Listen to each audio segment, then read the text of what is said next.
Hi, it's Michnas. We're about to pack up the bikes to go back to South Africa for a while. It was now 2.5 years since we've been home.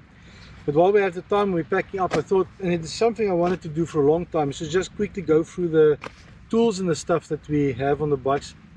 Some guys have asked me, and I've never done it. I apologize for that. But we'll quickly run through them, and just some of the stuff we have, some of the stuff we think is rubbish, stuff you don't carry. There's some of the stuff I carry that's actually unnecessary, and I was supposed to get rid of them a while back.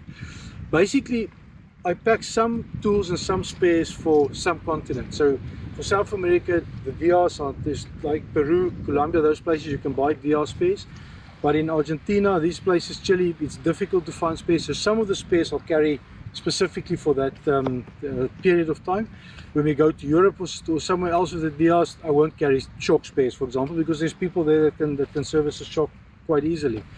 So there's some stuff that we carry and some stuff that I not always carry. That's necessary when you're in places like down in Patagonia. You can literally not get wheel bearings or some specific bearing that the DR or a BMW has that you can't find. So those ones you're supposed to carry. But I'm first going to run through the tools that we carry.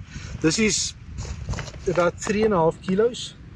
And on the BM, on the Dakars, I had 10 kilos of tools, because you have to have torque keys, Allen keys. It's just got more tools than what you're supposed to have. The DRs are way less complicated, and you need a lot less tools.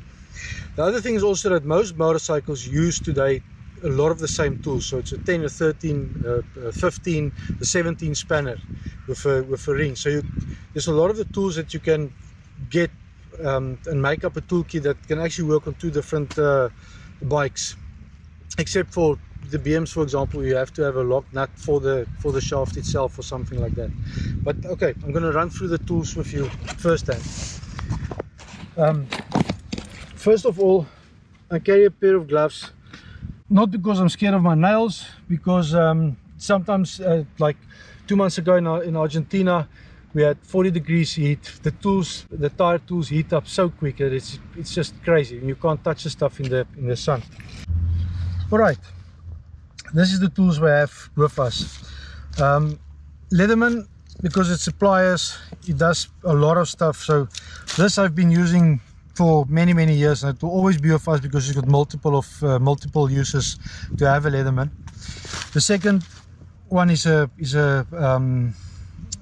vice grip, but vice grips can't do everything, so it's nice having a vice grip, and there's a lot of places that you use it. If you lose your axle nut, you can actually tie it down with that. And then a friend gave me the Knipex, this little nifty little bugger, and I must say it's one of the nicest presents I ever got in my life, because it's an adjustable wrench. But this thing works, and it's very good quality.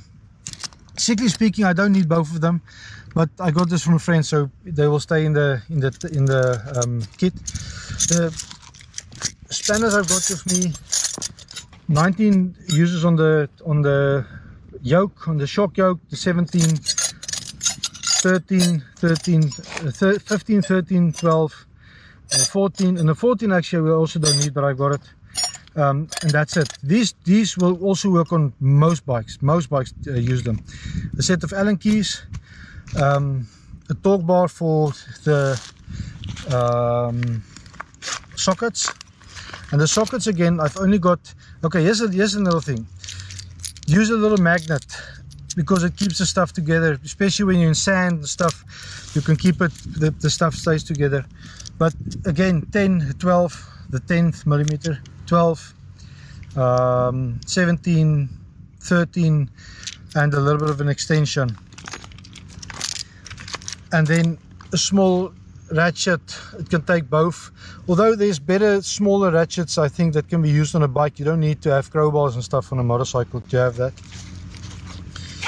And then this is a little screwdriver for the carburetor, although the Leatherman can do most. I've got all the bits for the Leatherman for the to be used as screwdrivers, so you don't technically need to carry screwdrivers as well. But I had to get this one, because sometimes the Leatherman, the bits don't last or they break off, so I got myself one of these It's actually a good brand. I don't know what the name is. Press. That's a stupid joke. Alright, and then always a little bit of loose bolts, nuts, stuff. They're gonna rattle out at some washboard road somewhere in Patagonia. You're gonna lose some of the stuff. Spark plug, and then for the tire, for the tubes to be repaired, same stuff there. This is a pump I bought in Salta. I had to because our other one, the TourTech one, broke. So this one is going home. I'm not going to carry it. It weighs 1 kilogram, this thing. Although it's a bloody nice pump. We carry... What is that, Magnus? What this? Oh, this was for chain loop. So get a bit of that in. LCB picks up the bike, sees the bike pick upper of the, when we do the chain loops. And then I just run this slowly on the chain. Normal oil. We've been using this for 10 years. I've used normal engine oil on a chain every second tank, and we use it. And if we run long distances, we have to maybe do 500-600 k's the whole day. Then I'll lube it twice during the run. But normal engine oil, a little bit of them. Then we've got two front tubes and 2 rear tubes. Reason being is that when you get a flat, somewhere it's hot. Murphy is an arse. Murphy is an arse. You don't repair the damn thing, fit the other tube and bugger off, get out of there. But the reason we carry 2 is that in Argentina, not 2 months ago, we had the bad luck of having 2 flat tires and 35 kilometers apart, and it was brutally bloody hot. So it's better carrying 2. Even if I rode solo, I would still carry two rear at least. The front one is not that. It doesn't seem like you get front punctures that much, more rear punctures. And then, well, that's it for these tools. That's the tools. I'm just going to quickly show you the tools, the tire tools, the tire wheel tools. Right. The other thing is to make sure that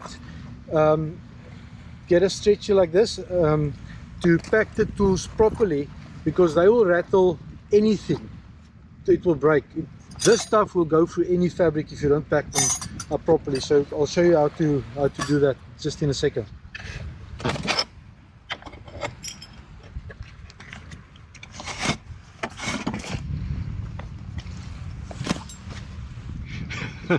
All right, so this is the tire tools, and the reason it's in a tube is that the tire tool, these tools, will go through about anything except if it's not steel.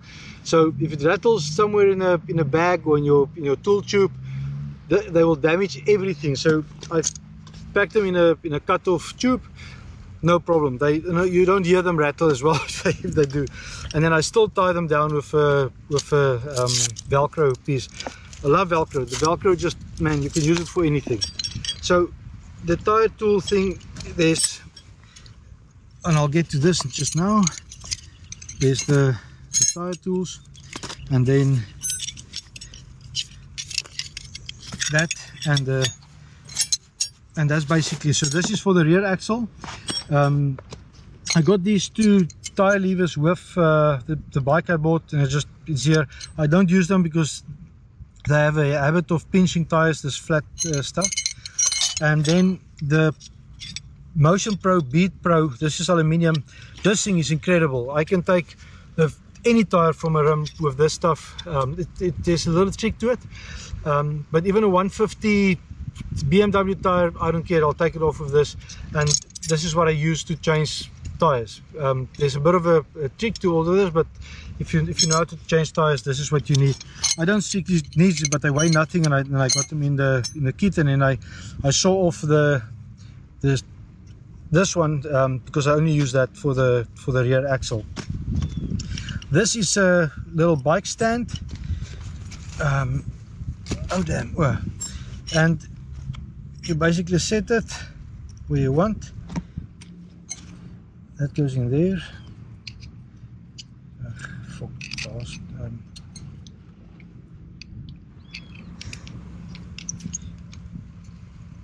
Like that. and that's your bike stand. So they pack up, it's 24 centimeters long. It will actually go into a tool roll, but this is one of the nicest stands. So this weighs nothing and a center stand weighs a lot, so there's rather use this than a center stand. This little thing, you screw through the rim, pull the tube through. Very handy, because my hands, most people's hands are big, and you struggle to get your hands into a tire. So very valuable little tool. And then cable ties for whatever you need. But the most important thing is to make sure that this stuff gets wrapped properly, because they will damage anything if you put it in a side saddle or in a box. I bought this from Giant Loop. It's a this also, they call it walla straps, I don't know, but it's a bit of a stretchy. So if the tools are in here, I get it in there and make sure that it's tight, because this stuff, again, if it's rattling around in a saddlebag, it's going to damage some stuff, or the inner, or the waterproof bags or stuff. So, and the stretchy is nice because it keeps on compressing the stuff. And that's about that for tools. Like I've said, in the different places we carry different kinds of spares. In this one I've got shock spares, because South America, especially the Kojun shocks, we do not get any spares. So I brought some spares with, which I've had to use already in Chile and all this kind of stuff. But normally, you know, if you're in America or in a place like Mexico or Europe where spares are easily available, it's no need. But to fly the spares in from the USA to any place in South America and Africa, for example, is going to cost you probably $200 or something. It's not worth it. Just carry that. And then sometimes, now I've got bearings, because I know that the bikes I need to change wheel bearings at some stage. So I've got a few of them already, and I always carry additional oil filters, because you're going to do an oil change when not close to a place where you can actually buy the stuff.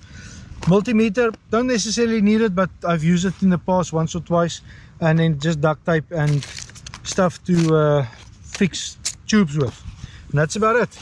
But like if I was in America now, or we were in Europe, half the stuff I wouldn't have needed to carry. But it's better to have them and not need them than to need them and you don't have the stuff.